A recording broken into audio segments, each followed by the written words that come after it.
Hello student, আশা করছি তোমরা সকলেই অনেক ভালো আছো।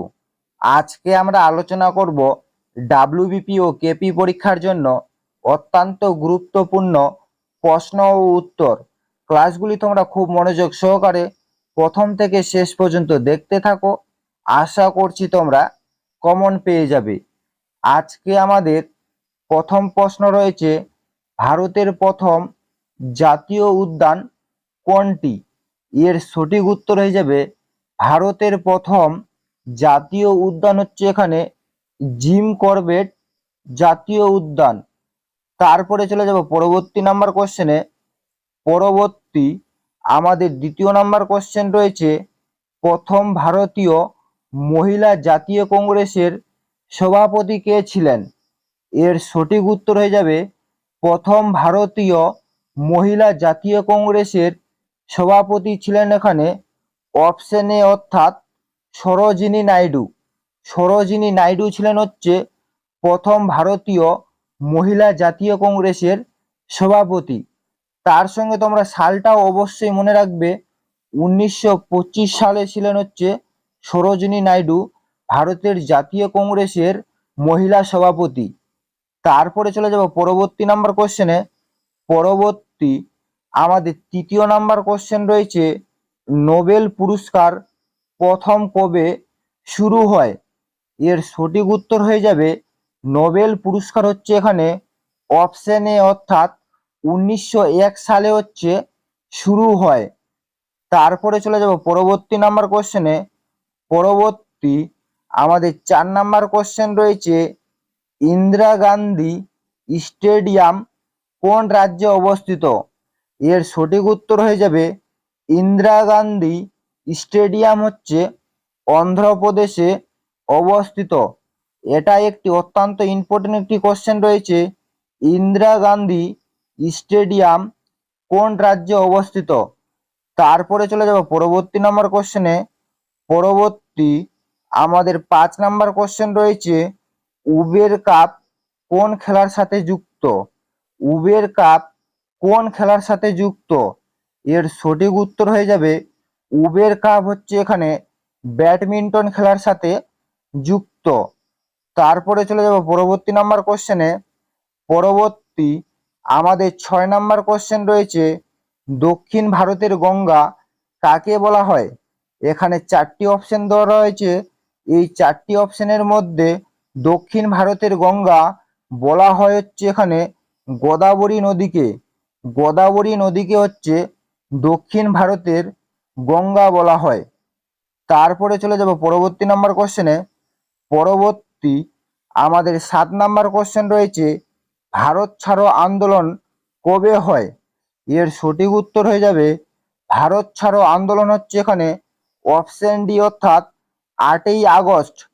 8ই আগস্ট হচ্ছে ভারত ছাড়ো আন্দোলন হয়। তারপরে চলে যাব পরবর্তী নাম্বার কোশ্চেনে। পরবর্তী আমাদের 8 নাম্বার কোশ্চেন রয়েছে, নিকোটিন কোথায় থেকে পাওয়া যায়? এর সঠিক উত্তর হয়ে যাবে নিকোটিন হচ্ছে তামাক গাছ থেকে পাওয়া যায়। তারপরে চলে যাব পরবর্তী নাম্বার কোশ্চেনে। পরবর্তী আমাদের 9 নাম্বার কোশ্চেন রয়েছে, পায়রার ফুসফুসে বায়ুথলির সংখ্যা কয়টি?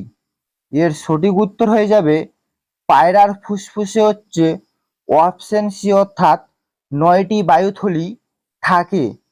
তারপরে চলে যাব পরবর্তী নাম্বার কোশ্চেনে। পরবর্তী আমাদের 10 নাম্বার কোশ্চেন রয়েছে, দক্ষিণ ভারতের দীর্ঘতম নদী কাকে বলা হয়? এর সঠিক উত্তর হয়ে যাবে দক্ষিণ ভারতের দীর্ঘতম নদী বলা হয় হচ্ছে গোদাবরীকে। গোদাবরীকে হচ্ছে দক্ষিণ ভারতের দীর্ঘতম নদী বলা হয়। এটাও একটি অত্যন্ত ইম্পর্টেন্ট একটি কোশ্চেন রয়েছে, দক্ষিণ ভারতের দীর্ঘতম নদী কাকে বলা হয়? তারপরে চলে যাব পরবর্তী নাম্বার কোশ্চেনে। পরবর্তী আমাদের 11 নাম্বার কোশ্চেন রয়েছে, পশ্চিমবঙ্গের প্রধান ভাষা কি? এর সঠিক উত্তর হয়ে যাবে পশ্চিমবঙ্গের প্রধান ভাষা হচ্ছে এখানে অপশন এ অর্থাৎ বাঙালি। তারপরে চলে যাব পরবর্তী নাম্বার কোশ্চেনে। পরবর্তী আমাদের 12 নাম্বার কোশ্চেন রয়েছে, গম উৎপাদনে কোন রাজ্য প্রথম? এই 4টি অপশনের মধ্যে গম উৎপাদনে মহারাষ্ট্র রাজ্য প্রথম, গুজরাট রাজ্য প্রথম, উত্তরপ্রদেশ রাজ্য প্রথম বা মধ্যপ্রদেশ রাজ্য প্রথম?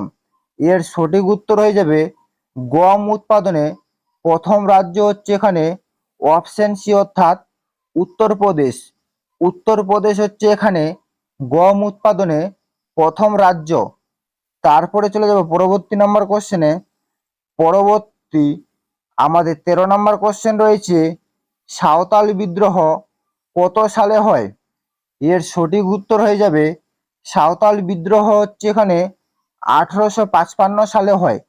তার সঙ্গে তোমরা মনে রাখবে সাঁওতাল বিদ্রোহের প্রধান দুজন নেতা ছিলেন হচ্ছে সিধু ও কানু। তারপরে চলে যাব পরবর্তী নাম্বার কোশ্চেনে। পরবর্তী আমাদের 14 নাম্বার কোশ্চেন রয়েছে, ভারতের কফি গবেষণাগার কোন রাজ্যে রয়েছে? এর সঠিক উত্তর হয়ে যাবে ভারতের কফি গবেষণাগার রয়েছে হচ্ছে কর্ণাটক রাজ্যে। তারপরে চলে যাব পরবর্তী নাম্বার কোশ্চেনে। পরবর্তী আমাদের 15 নাম্বার কোশ্চেন রয়েছে, পাইরিয়া কোথায় হয়? এর সঠিক উত্তর হয়ে যাবে পাইরিয়া হচ্ছে অপশন বি অর্থাৎ দাঁতের মাড়িতে হয়। তারপরে চলে যাব পরবর্তী নাম্বার কোশ্চেনে। পরবর্তী আমাদের 16 নাম্বার কোশ্চেন রয়েছে, গৌতম বুদ্ধের পুত্রের নাম কি? এর সঠিক উত্তর হয়ে যাবে গৌতম বুদ্ধের পুত্রের নাম ছিল হচ্ছে রাহুল। রাহুল হচ্ছে গৌতম বুদ্ধের পুত্রের নাম। এটাও একটি অত্যন্ত ইম্পর্টেন্ট একটি কোশ্চেন রয়েছে, গৌতম বুদ্ধের পুত্রের নাম কি? তারপরে চলে যাব পরবর্তী নাম্বার কোশ্চেনে। পরবর্তী আমাদের 17 নাম্বার কোশ্চেন রয়েছে, পশ্চিমবঙ্গের লোকসভার আসন কয়টি? এর সঠিক উত্তর হয়ে যাবে পশ্চিমবঙ্গের লোকসভার আসনের সংখ্যা হচ্ছে অপশন ডি অর্থাৎ 42টি। তারপরে চলে যাব পরবর্তী নাম্বার কোশ্চেনে। পরবর্তী আমাদের 18 নাম্বার কোশ্চেন রয়েছে, কত সালে ভারত শাসন আইনের অবসর হয়? এর সঠিক উত্তর হয়ে যাবে ভারত শাসন আইনের অবসর হয়ে হচ্ছে এখানে 1935 সালে। তারপরে চলে যাব পরবর্তী নাম্বার কোশ্চেনে। পরবর্তী আমাদের 19 নাম্বার কোশ্চেন রয়েছে, বিশ্বের বৃহত্তম লিখিত সংবিধান কোন দেশের? এখানে 4টি অপশন রয়েছে। এই 4টি অপশনের মধ্যে বিশ্বের বৃহত্তম লিখিত সংবিধান কোন দেশের? এর সঠিক উত্তর হয়ে যাবে বিশ্বের বৃহত্তম লিখিত সংবিধান হচ্ছে এখানে অপশন সি অর্থাৎ ভারতের। তারপরে চলে যাব পরবর্তী নাম্বার কোশ্চেনে। পরবর্তী আমাদের লাস্ট 20 নাম্বার কোশ্চেন রয়েছে, সুভাষচন্দ্র বসুর জন্মস্থান কোন রাজ্যে?